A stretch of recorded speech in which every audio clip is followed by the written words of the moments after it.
Well, it looks like everything's recording. Um,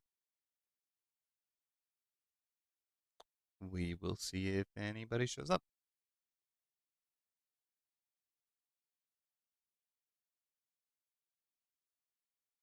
If not, I will make a call as to whether I want to push through and talk about it anyway, or just schedule it for another time.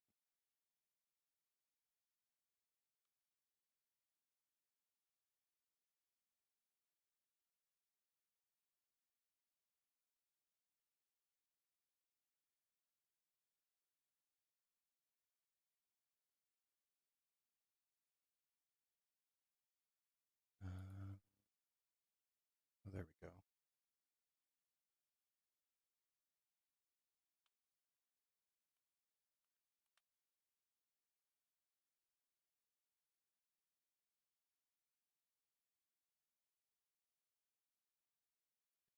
Looks like we've got a couple people.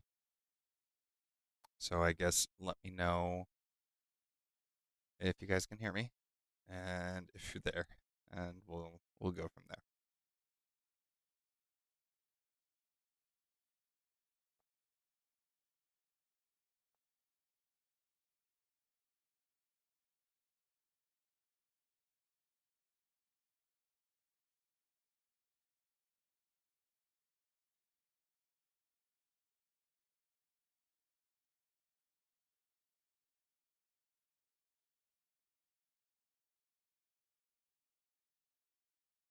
Excellent.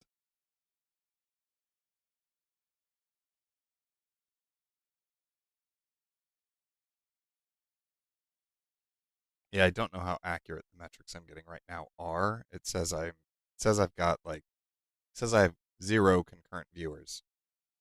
But obviously you're there.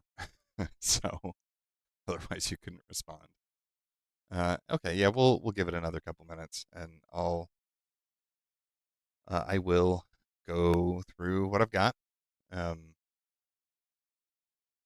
and hopefully it will be interesting. It has been a long week. I am pretty worn out. We had some we had some fires near us the last couple of weeks. Uh, so yeah, it's it's fire season in California, and we had some that were closer than is comfortable. A number of our friends and stuff had to evacuate from their portions of the town, but we're all good. Everybody we know is good. Um, so yeah, that is something to be thankful for, but it has been a little exhausting.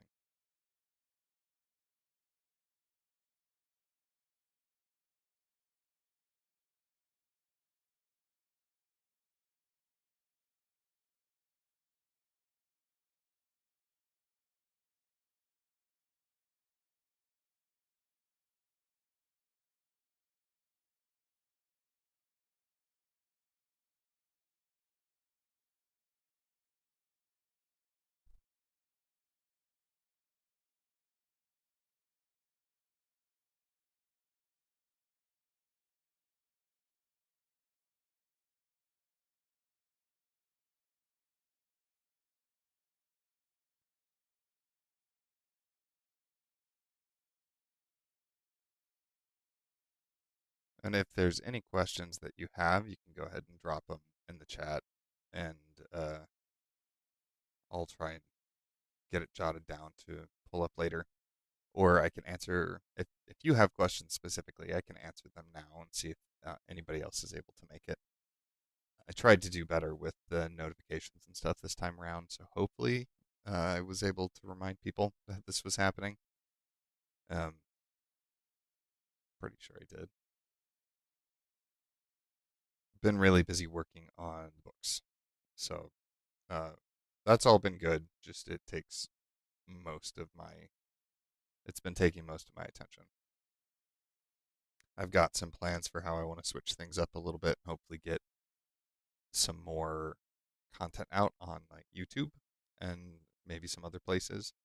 But I need to get through the current wave of the current portion of the book contracts first, and then I'll be able to adjust some of that.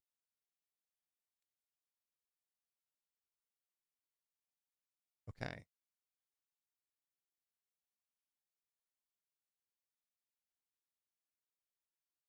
All right. Well, I guess I will go ahead and start, and we'll see if this stays up live or not. Regardless, it'll become a normal video later. But I'll go ahead and jump into the topic at hand. If I could just. There we go. All right. And also, going to use this as my basic intro. So, what's up, storytellers? I am Clark, also known as C.R. Rowanson and the Magic Engineer, and we are here to talk about magic.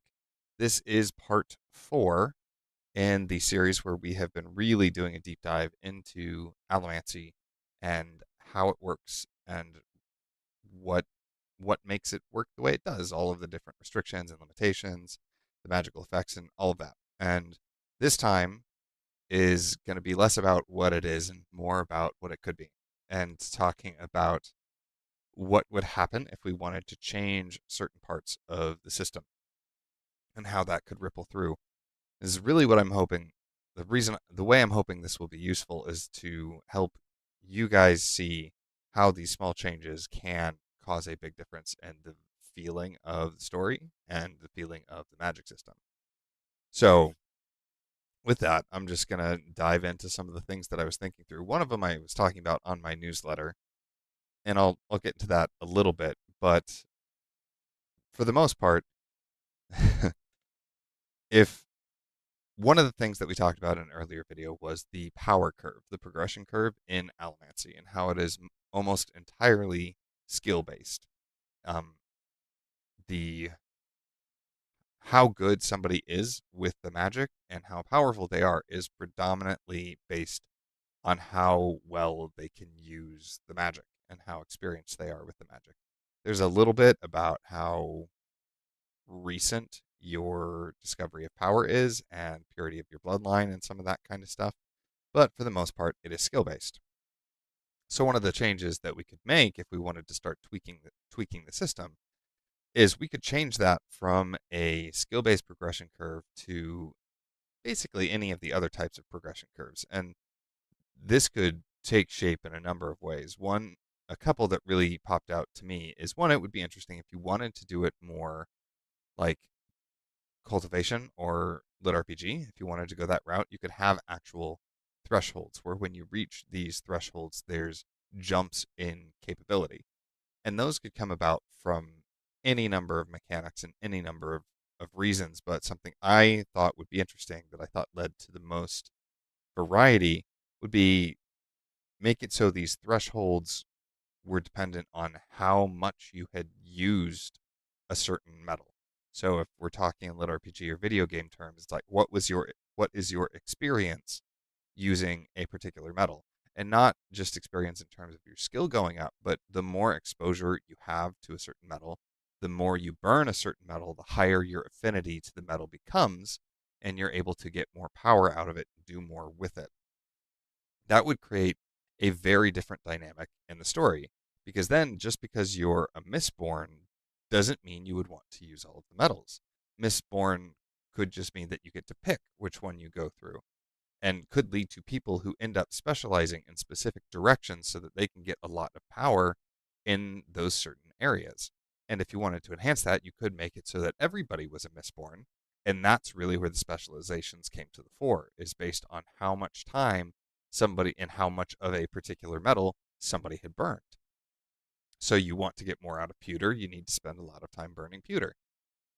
And we could make this even more interesting if we wanted to start adding on aspects to that whole progression curve path that we set there.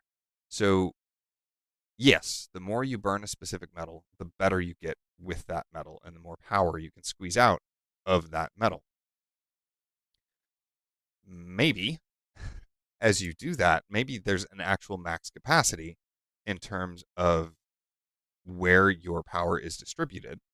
And as you become better with one metal, you become worse with the others. So you could have 3 to 4 times the power with steel pushing that your average Mistborn would have, but you would have diminished power in the other metals. And then that could create, that just amplifies that dynamic I was talking about, where people can start to specialize and it becomes a thing of you trying to balance and push in the direction you do or don't want to be.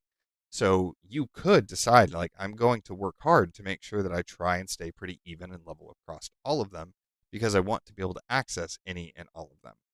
And again, that could lead to different types of training and stuff that's going on through in the world because now, one, this might lead to more quantitative analysis of the powers and how powerful different people are because you would want a way to measure how skilled or how effective you were with the different types of metals. So that would actually give more of a reason to do that kind of thing, which could push this even higher into the hard rational corner of the quadrant.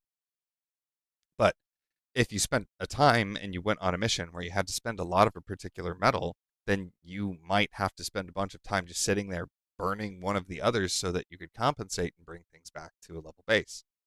And this could be enhanced even further if you wanted to make it so that there were side effects from burning different metals, like long running side effects. One of the things that popped into my head because I like body horror is if you started getting actual physical transformations based on what you were doing. And there, I'm going to come back to that a little later, but it could be simple side effects as like your body becomes more dense or it changes your mentality or you do get like physical illnesses and stuff like that based on what you've been burning. But those are more ways to make that selection of what you're doing more impactful and more interesting. And now we're it has the basis of Alomancy, but the structure and feel and the way people behave has changed drastically. And this is part of what I love when it comes to playing with these aspects and changing things, is seeing how quickly it can morph into a completely different type of system. So the progression curve was one of the things I wanted to talk about. The other thing that, and this is what I mentioned in the newsletter, and this kind of goes hand in hand, is dealing with doses and metal toxicity a bit more. Is if you made it so we could make it so that rather than it just being a flat thing where you ingest the metal and you burn it and it burns at a consistent rate and gives you a consistent power output, you could change it so that the burn rate and the power output is proportional or at the very least affected by how much is in your system. Because then it becomes a matter of like how much steel do I need to take? How much pewter do I need to take based on my size and the injuries that I'm likely to deal with? And this is another thing that could be amplified because currently in the Alomancy system, the metal is just burned away. And that's something they actually talk about is you want to burn away all of the metals you have ingested before you go to sleep because metal toxicity is a thing. It's not healthy for you to leave that in your body. One of the other changes we could do is we could change how the metal is burned. So rather than it just being burned away into nothing, just burned away into energy, what if it was actually the way you unlock the powers, you actually metabolized it? And the magic was letting you metabolize it faster or slower, but you were metabolizing it. So then you were ending up with the metal in your system regardless, unless you regurgitate it and vomit it back up or something like that. But then dosing becomes even more important because you want to pay attention to metal toxicity. That alone would drop the ease of use further down when we're looking at the magic system blueprint because it is now less safe to use the magic extensively because of metal toxicity, nickel poisoning, iron poisoning, like all of these different kinds of things that could be going on unless we give them another way to balance those things out, which they may or may not have, especially in this kind of feudal era that we're dealing with in the original Mistborn trilogy. So if you combine those two together, dosing starts to become very important of getting the right amount of metal and using the right amount at the right time to get the effect that you want while minimizing the health side effects. And that is something that I haven't actually seen a ton in magic systems, like tracking that kind of dosing where it, because in the newsletter I talked a bit about how the concept of the dose makes the poison. Things that are healthy and good for you can still um, be deadly. I think the one I talked about was like water toxicity. Literally, if you drink too much water, you can die. I'm not talking about drowning, but if you are too hydrated, it can mess with your body chemistry and kill you. So there's things like that. There's sun poisoning, which is different from heat stroke, but literally sun poisoning. If you get too much vitamin D and too much sun exposure at once, even if you manage to do it without getting sunburned, that can still kill you. So pulling that into when you're dealing with magic is something that could be very interesting in how it works and how people have to negotiate and deal with it. That adds a whole bunch of consequences and costs to dealing with the magic itself. So I wanted to mention the doses and metal toxicities because then again, that's a whole different style of how to deal with the system and the way people are going to behave based on the danger it now represents. So, oh hey Lucas, glad you can make it. Now, there's smaller things that we could do. And because I have my notes here, talking about if we dug into the specific effects, there are things that we could tweak or change.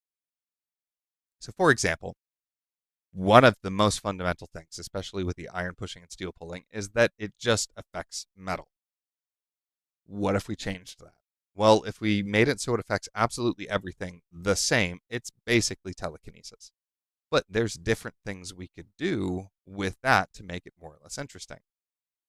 And I have like a list of stuff to go through, but it all kind of started melding together as I was taking my notes. So I'm probably going to repeat some things and ramble a bit. But with that, we could change it so if you changed it so it wasn't metal, but it was other things, that alone could be interesting. If instead of metal it was wood, that would make for a very different story. And the way people interact and the themes and vibes you could get from stuff would be very interesting. It wouldn't be called Alomancy anymore. So, for example, if you wanted, you could take the Chinese elements with the five what is it?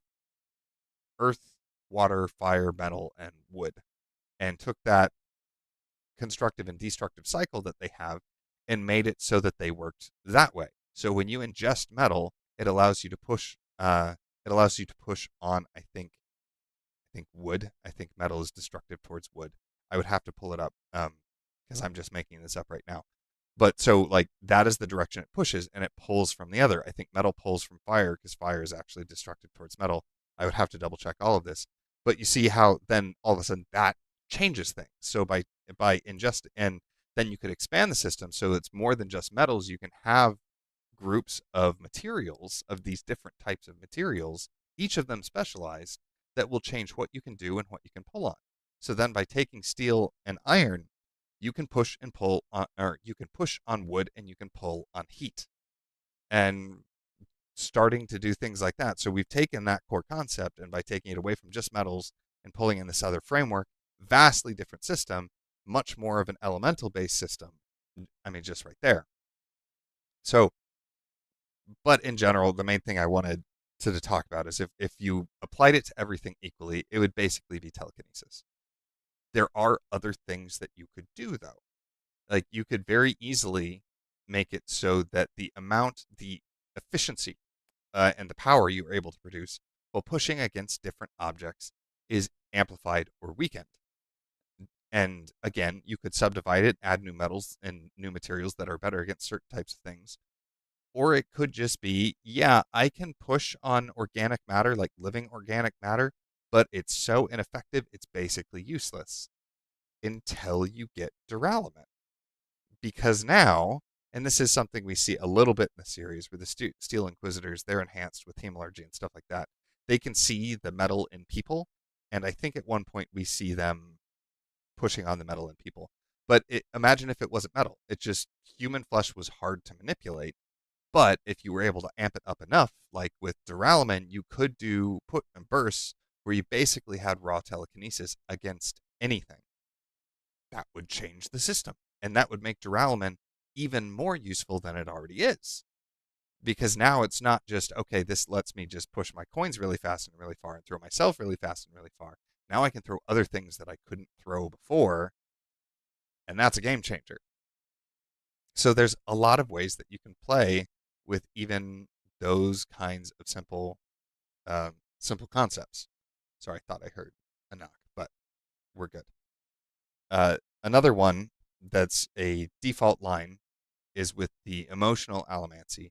They can't actually feel the emotions of the people that they are manipulating. They kind of have to guess and do some people reading and gauge and react based on that and develop their intuition on how to work a lot of this. Actually, the next two kind of tie together, but if it made it so that you could feel the emotions, that drastically changes what this power set is because it is now a kind of empathy that will let you read and understand people instead of just manipulate people. So that alone would drastically change stuff. And this actually leads into the next idea I had that I thought could be really fun. One way that, again, we're talking about taking Alomancy and making these changes so it quickly it feels like a whole new system. One of the things you could do that I really liked is if we divided the effects a little bit. We already have the push and pull matrix, but maybe there's a third type. Maybe there is push, pull, and sense, because then you have I don't remember which ones push and pull in terms of emotion, in terms of rioting and soothing, but you have one that riots, you have one that soothes, and then you have a third one that lets you feel, which by itself useful, not the most crazy useful thing ever, but useful. Um, and then you could apply that to all of those things. So, like with the iron and steel, they see the blue lines that lead them to metals. If they couldn't see that unless they were burning a third metal, that would make things very interesting. Um, and that would add an interesting, not dichotomy. That's not the right word, but that would add an interesting aspect. Oh, hang on. I just messed with my audio and I shouldn't have. 1 second. No, no, not that. There we go.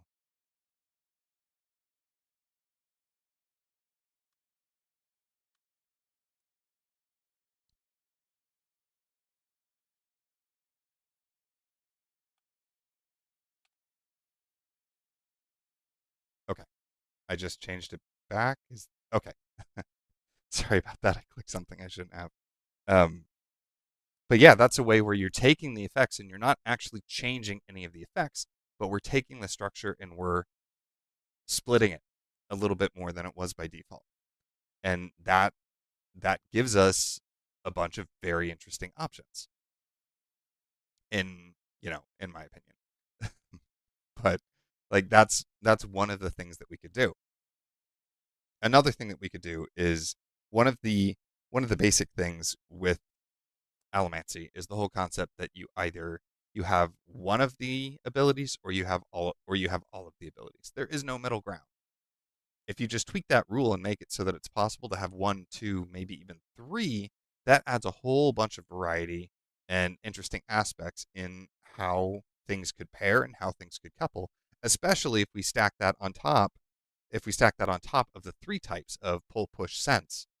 Now it can become very interesting because maybe you have the ability to sense metal, push on somebody's emotions, but then pull on your senses. So you can see metal, you can riot, and then you can use tin.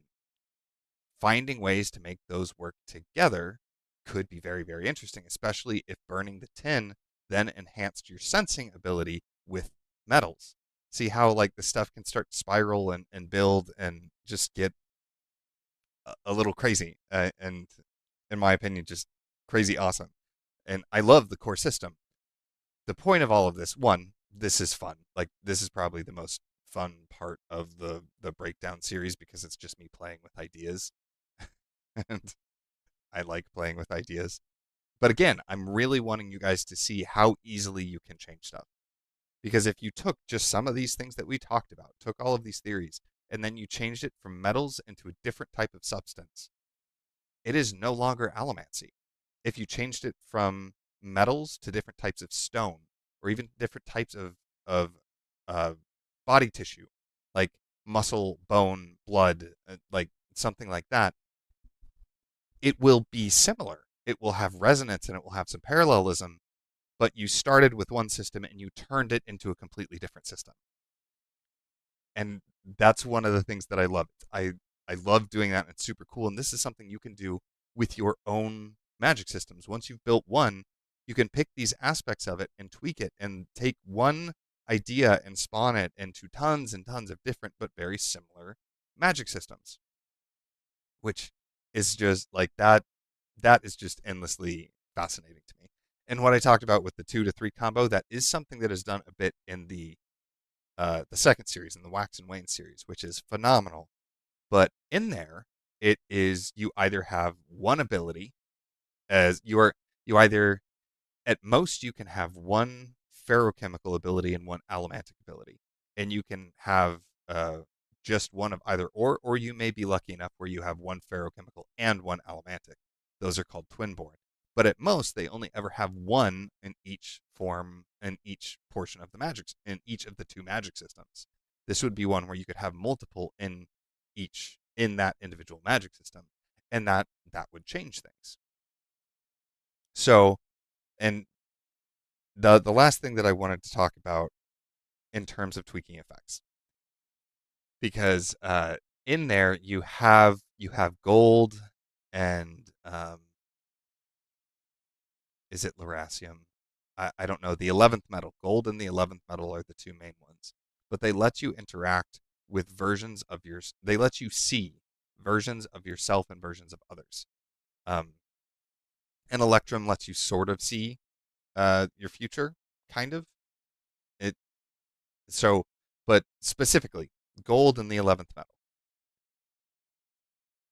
We could strip everything else away. Now, this would obviously no longer be Alomancy and it wouldn't work for this story, but if we focused in on one thing and you just take gold in the 11th metal and you change it so that rather than just seeing these future and past versions of yourself and other people, you can actually interact with them and get some information out of them. Now you're dealing with sort of oracle situation and future interrogation situation, which could lead to all kinds of different things, especially if somebody has gone down a wildly different path from where they initially were focused on, which something comes up in the Wax and Wayne. Miles had a couple of paths that he could go down, and he went down a radically different one. But that could be interesting because you might be dealing with a character where you were looking at their possible selves, and the person they are is different enough from the person they could have been that the person they could have been will help you out of spite just to spite the person that they are. And there's a lot of crazy cool character stuff you could do with that, which is why this is something I wanted to bring up. And again, like you could take that concept and throw away the entire rest of the Alomancy structure and just use that and have an interesting magic system for you to use in a completely separate story. I'm sure you guys are starting to see the manic glint in my eyes as I'm getting into this kind of stuff. But this is where it's so freaking cool what you can do with this stuff when you understand what the parts are and understand how you can start tweaking the different parts. But I'm going to pause for a second and just read some of the chat.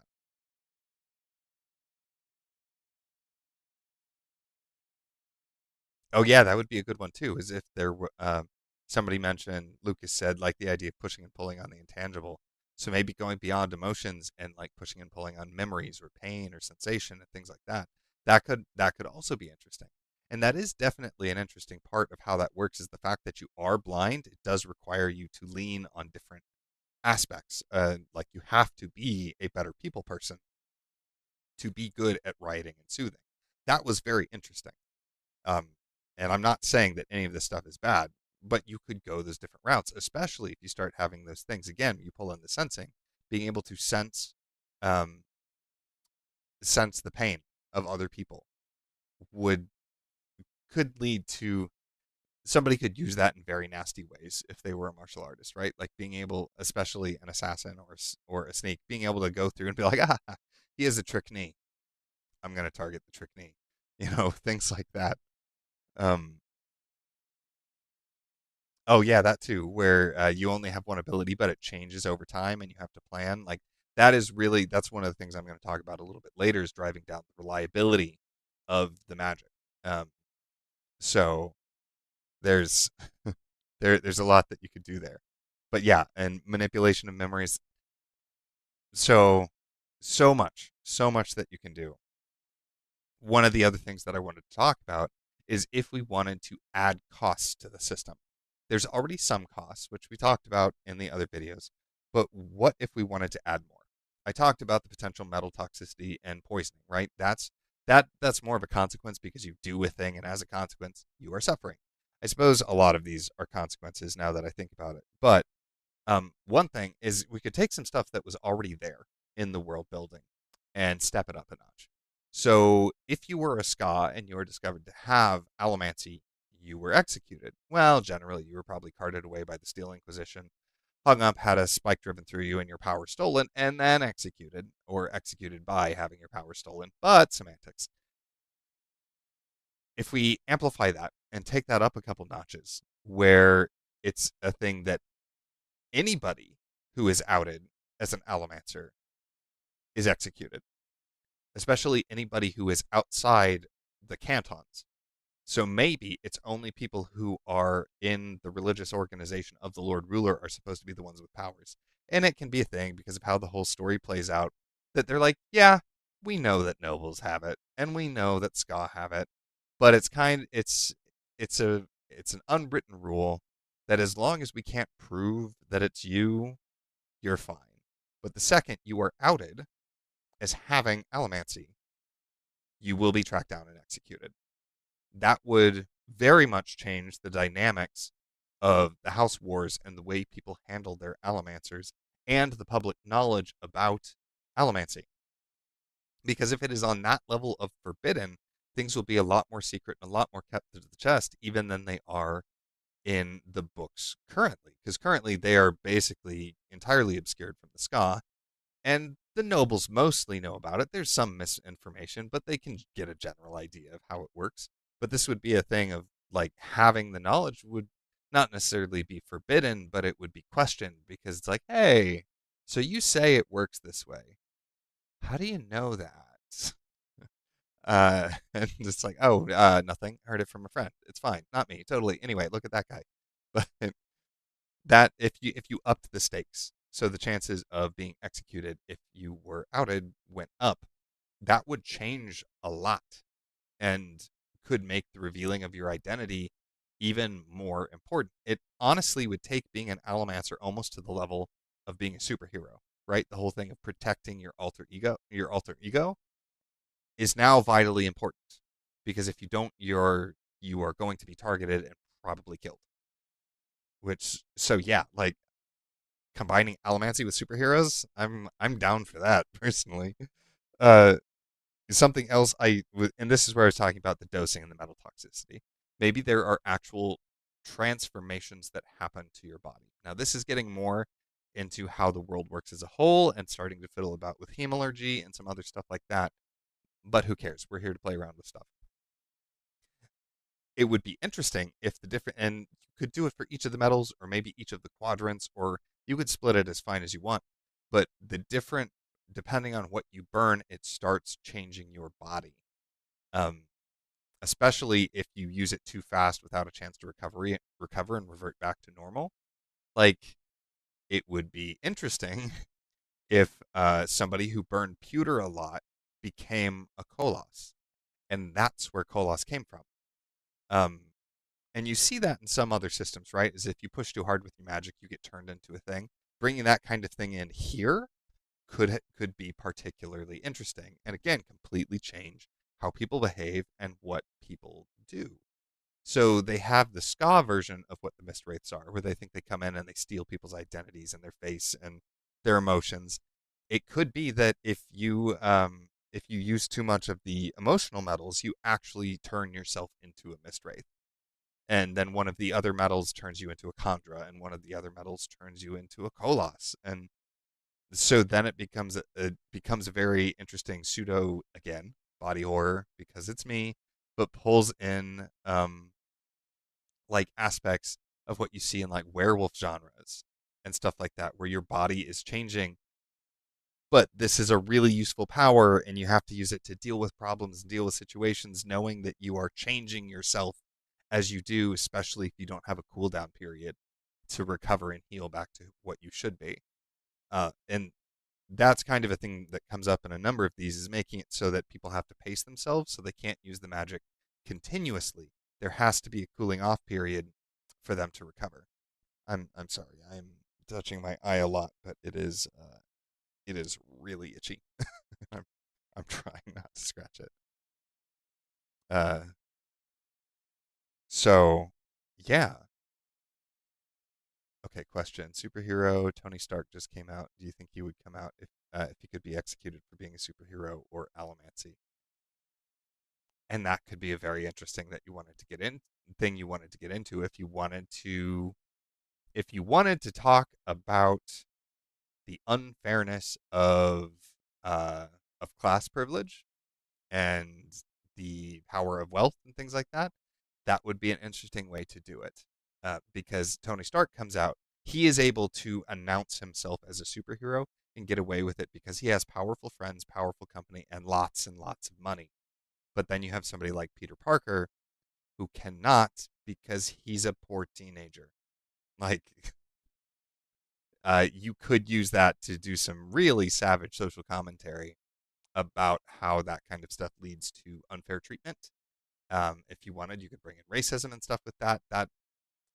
This is going this is going very dark socially very quickly, but that just by taking that aspect and leaning into that, it allows you to do a bunch of themes and stuff that not that you couldn't do, but in a way it allows you to assist themes in new ways and take them to new levels and show them in ways that you couldn't before.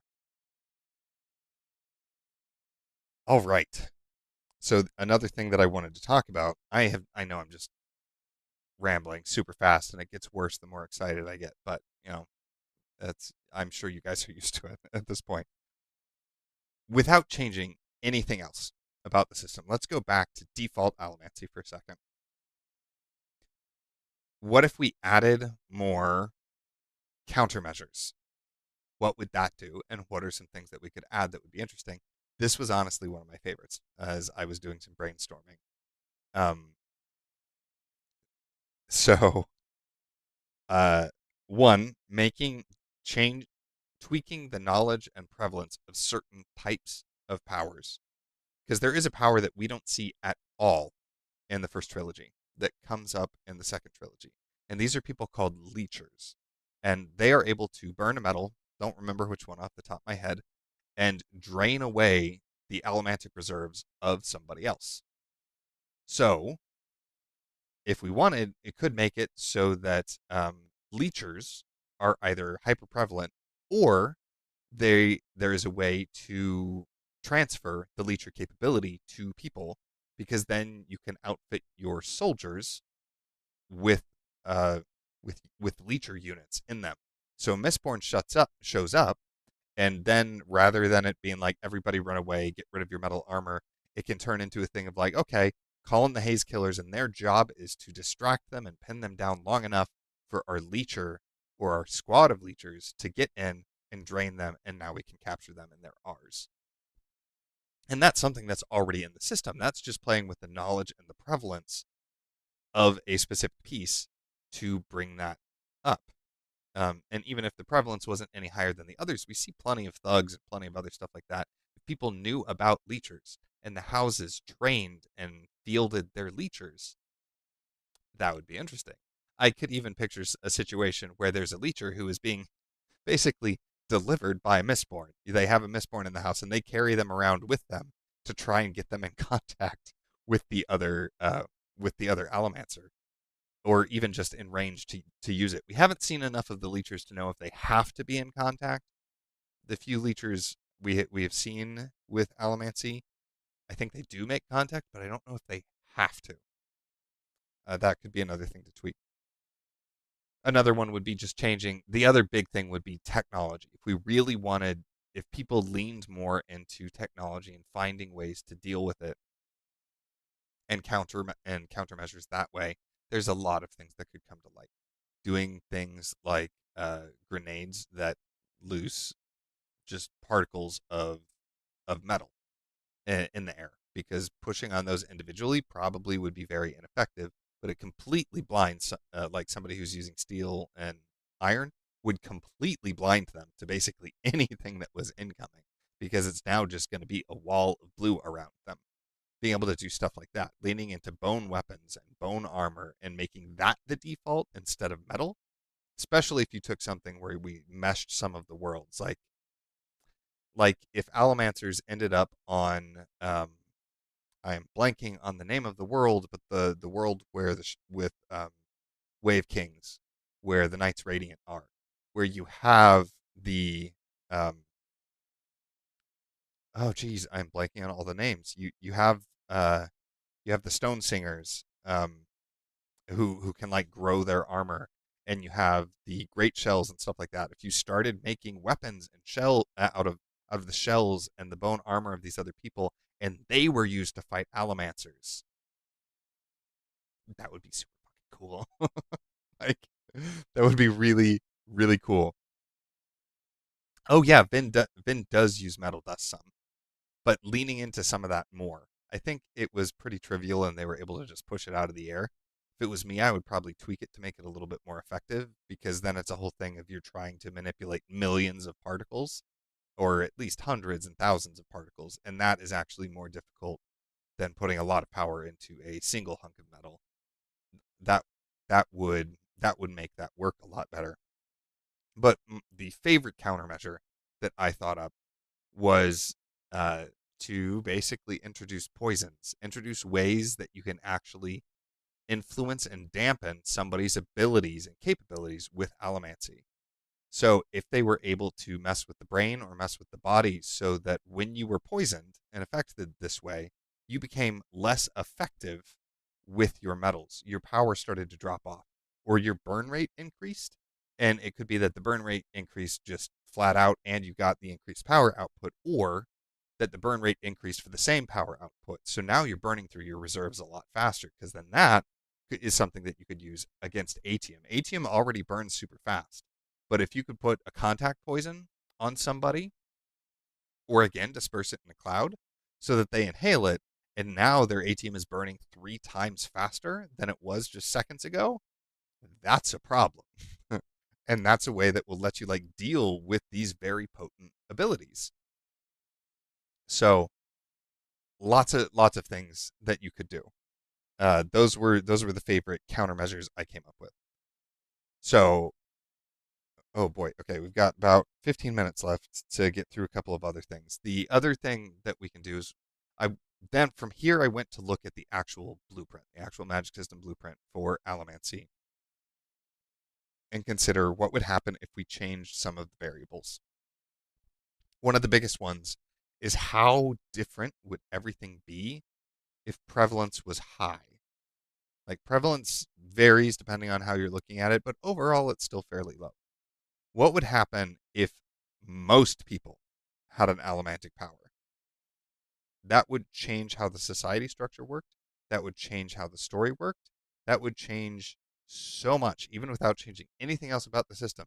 Just driving that one variable up would change everything. The number of Mistborn there would be higher, and even if you kept them as the percentage as low as it is over out of the total population of Allomancers, there would still be lots more, and that would change everything. So then the power you have might lead more into where you end up in society and what types of things you're expected to do, and having a sort of caste system based on your power, which again isn't anything super new. We see that in a lot of different stories, but this would be a very interesting version of that with Allomancy and a new way to present Allomancy. Another thing that would be interesting. So, I I talked a bit about whether the power source was internal or external, but we could make it so that it was definitively internal. The power source is you, and the metals are just a tool. Again, changes everything. So probably what I would do is I would make it so that the metals are there as a focus, and Basically, when you run your power through the metals in your body, you get a clean effect, minimal side effects, minimal impact on you, your body, and your surroundings. You can use it without them, but then you are having things happen around you and to you, making it less healthy, more dangerous. And so then but that would change a lot of things because now you can no longer truly cut somebody off from their power. And that's the big distinction between internal sources and external sources. When sources are external, you can be cut off from the power. Uh, with that, and with the exception of countermeasures like kryptonite and other things like that, where you are negating it. But that's again you canceling it rather than just being like you don't have access to the power source you need. They're different and they'll change how people will behave and what their options are in dealing with things. We could also make it so rather than it being renewable, it is finite. So, or more interesting, probably what I would want to do is you can make it so it works kind of like an investment account where there's an interest. You have a certain amount of energy, and the longer you go, it is building at a specific rate. So, like 10% per month or something like that. But anytime you use your power, you are taking against the principle. So if you have gone years without using your power, you may have built a reserve up to 1,000 units of energy that you can use. But then if you get in a really big fight, if you are judicious about using your power and get through the fight only using 50 units, you will recover that 50 units very quickly. If you have to use 500 of your 1,000 units, it is going to take you a long time to build back up to 1,000 units. And that would drastically change how people go about using and implementing their powers in a case by case basis. So lots of fun stuff, lots of fun stuff to mess with. Now this came up before, but then reliability was another thing, and just if you couldn't always trust the magic to perform consistent, like reliably, especially if we're talking about power output. If I can't trust that I will always get the same power from my steel push, I am not going to be throwing myself into the air with the steel push. Flat out. If I don't know that I can catch myself, I'm not going to do that. There's some people who will. There's some people who take that risk, and one day it will not line up and they will go splat. that will that will not be great. But yeah, that is something I wanted to throw out. So that is most of what I had. There's a couple other things that I could go down into, but really it's just sort of like I said, a lot of this ended up melding together. If you really wanted to build a new system, kind of like I was talking about with the time metals, you could really focus in on one specific effect and then build a new system off and around that by doing some of these other things that we've talked about. Changing the variables, changing the costs, changing the consequences, changing the details of how finely it's split and what allows you to do what. And taking just that one thing and turning it into its own deep dive system, that is an amazing way to build systems off of systems. And it's something that I plan on showing in I have a whole bunch of books that I want to write and I have some series planned and that's what I do with one of them. I've tried to explain it with people before. It will make sense. I think I just need to write the books and it will make more sense then. Um, and then what we had talked about before of like making it so you keep the powers the same, but we add more materials and the different materials have different effects and allow you to do different things, but still keep some of the base structure of push, pull, internal, external, and these different quadrants.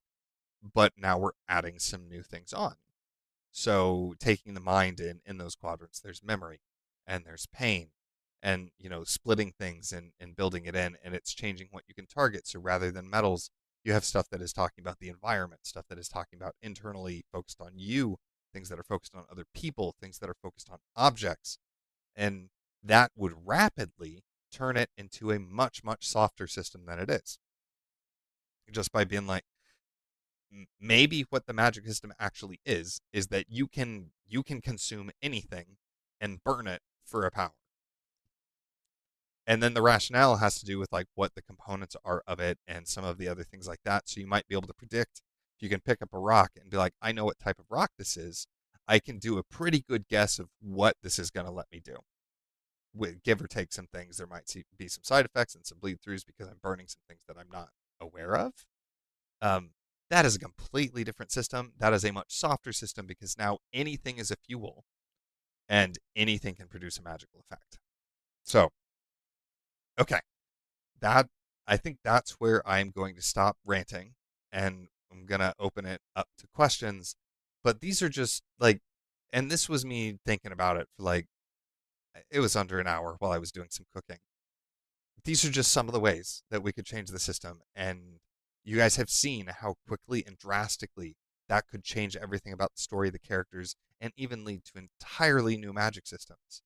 So I guess the big thing with this is like a lot of times we get very attached to our ideas. And I just want people to understand how quickly or how many ways there are to develop new magic systems. And I think it's something that is incredibly cool. So I think that is it, and I'm going to go to the Q&A. But for the final portion of this, thank you guys for being here, and whatever you do, make sure that you keep writing and stay awesome. Okay, now we can jump to the Q&A. I'm going to take a breath because I always do this, but you guys seem to be here for it. I start talking, and then it's like 40 minutes later, and I've just been doing like a nonstop ramble. But hey,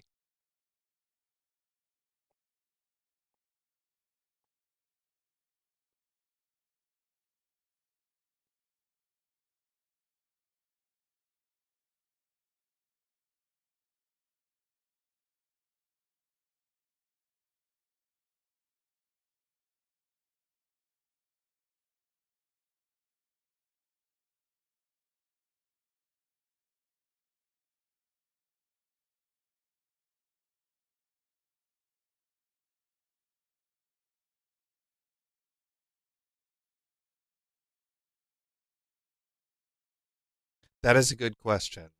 Uh, I don't know if I'm pronouncing this right, but Viva la vie. So yeah, would it hide the fact that over time you're slowly poisoning yourself? That would lead to two very different stories, two very different cultures. Maybe there's one that does and one that doesn't.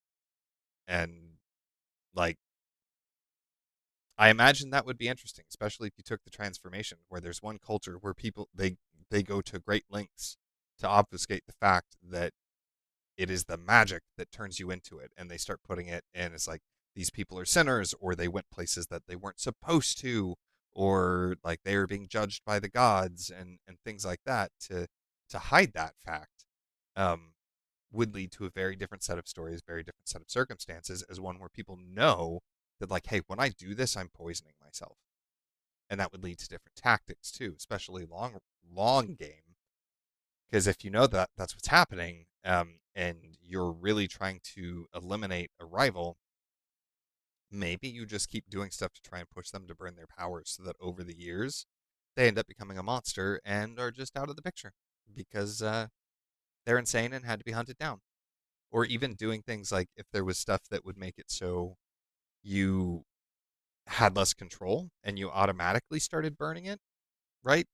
So you had to control what you ate because if it happened, you just automatically did it. Then dosing somebody, like poisoning somebody with the substance, would mean they were constantly burning it and constantly transforming themselves. You could go any number of ways you wanted with that. Any of them could be interesting.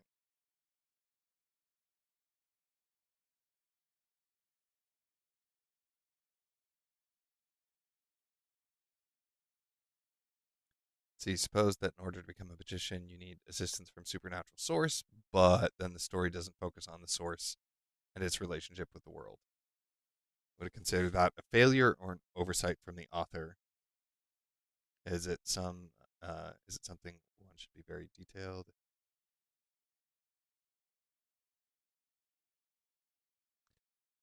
No, it's not necessarily a failure. It is it is something to consider, but if it is not relevant to the story you want to tell, then it doesn't have to be. Like there might be safer sources of magic than others. Or it might be a situation where it's like, yeah, I made a really shady deal but the story is not about me. Like that could be the focus of the series if it ends up turning into a series. Or it could be something that just never comes up at all, honestly, where people are like, "Well, hey, what did you like warlocks in D&D, right? It's like, what did you bargain with to get your power?" It's like that is none of your business, and it is something that I will pay for down the line, but not relevant to this war that we are dealing with, and not relevant to these current consequences and stakes that we are dealing with. Um, like there's you could definitely lean on that one way or the other, or you could make it very relevant, especially especially if the thing that gave you its powers has a stake in the outcome of the things you're trying to deal with, especially if the things that it wants are a little counter to what you want to do and how you want to resolve things, or how your characters want to resolve things. That starts creating some interesting character conflicts and character problems. But just because you don't go down that route doesn't mean it was a failure of some kind. Now, it could be a failure. Like, and this is where this kind of stuff gets interesting and it gets subjective very fast, because there can be stuff where it's like, I see that you were trying to do this and this was poorly executed. Um, I'm going to talk about that a little bit in my newsletter Cabal meetup, which is next week, I think. Um, I'm going to be doing a review on. It was critically acclaimed series, and I did not care for it. I really did not care for it, and some of it was this: is there was stuff that I'm like, I think I see what you're trying to do, and I felt it was poorly executed. But again, that's where like there's not really bad magic systems. There's just incomplete and poorly executed magic systems. Just like with stories, the stories themselves aren't usually bad. It's usually how they were delivered that was the problem. I don't know if that answered your question, Lucas, but uh, no, just not doing something does not automatically make it a failure. It's just it is potentially a problem depending on how people are interacting with it. Like if that's a big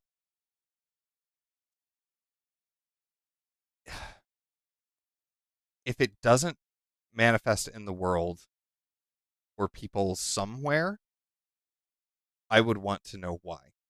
Because if that's where everybody gets their powers, it feels like somebody should like that's something somebody would care about, unless it is something that nobody knows. Like they don't know that that's what's going on, or they have a different narrative for what's happening, so they believe it's something different than it is. Um, so yeah, there are some ways to deal with that. Um, I hope I answered your question, but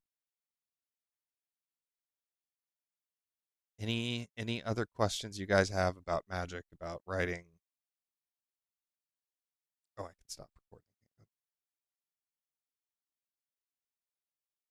I remembered to actually start recording on OBS separately so that I can have the higher quality recording than having to download it again from uh, YouTube.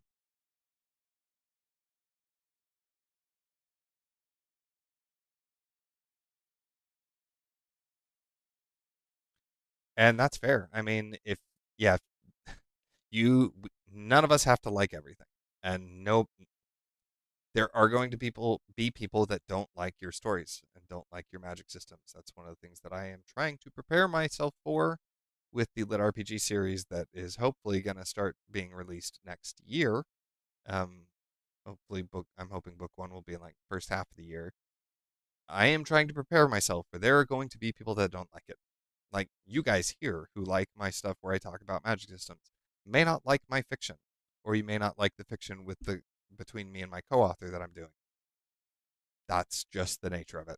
Um, and it just because you don't like something doesn't mean things were always done bad. That's something else I always try and consider when I'm looking at things.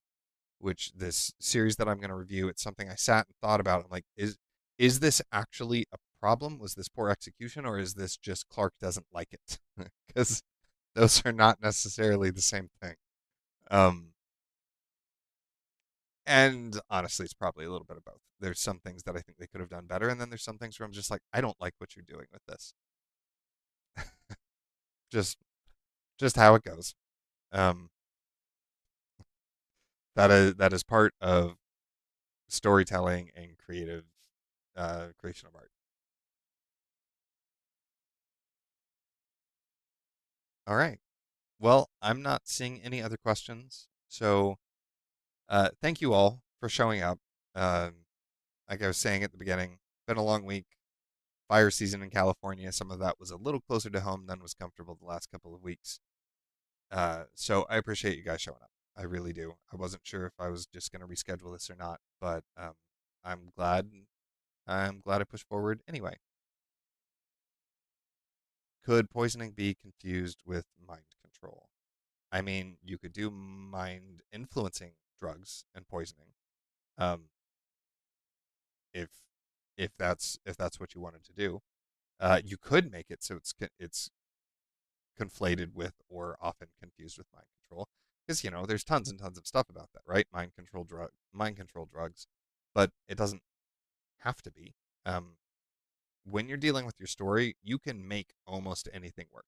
It's just it's just getting the details in place so that it hangs together well. Uh, and that's something that will come with experience or talking with friends, like depending on how you process and you develop your ideas. Like coming to work with me for coaching, there's a lot of different ways that you can make stuff work, but that's why it is very important to identify what it is you want, what it is you're trying to do. Because if you're just throwing a bunch of stuff at the wall, it's probably going to end up feeling like you're throwing a bunch of stuff at the wall, which again, not necessarily a problem, but if you don't want it to feel that way, then you will need to be more deliberate about it. Now that deliberation and focus and intensity can happen at anywhere in the development process. You may start at the beginning being like, I know what I want and I'm going to build that. Or it may be something that happens long after you're through like the fifth draft of your book and you're like, I finally understand what it is I want to do. It's going to vary. It's going to depend on you. It's going to depend on the project. All right. Well, I think I'm going to call it here. Thank you, everybody, for showing up. And if you are on my newsletter and you aren't getting the notifications about the Cabal meetup for next week, let me know. Just send me an email at clark@crronson.com. If you want to go to the Cabal meetup, you can join my newsletter and still send me an email, and I'll make sure that you get the link to it. Otherwise, thank you guys for being here. And yeah, go get out here, go write, stay awesome, and just have a good rest of your weekend.